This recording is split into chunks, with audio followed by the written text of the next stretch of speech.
வணக்கம். நாடி ஜோசியங்கிறது நீங்கள் எங்களை நாடி வந்து, அதாவது தேடி வந்து பார்க்கறதுக்கு பேர் தான் நாடி ஜோசியன்னு பேர். நாடி ஜோசியம், ஓலைச்சுவடி, ஏடு எடுத்து வாசிக்கிறது எல்லாம் ஒன்று தான்.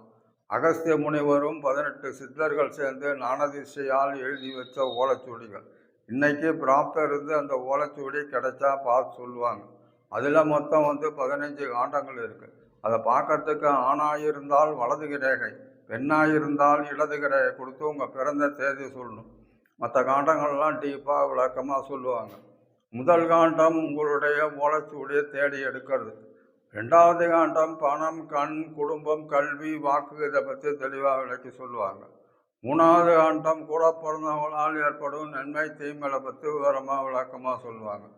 4வது காண்டம் தாயார், மனை, நிலம், வாகனம், வாழ்க்கையில் அடையும் நன்மை தீமைகளை பற்றி விவரமாக விளக்கமாக சொல்லுவாங்க.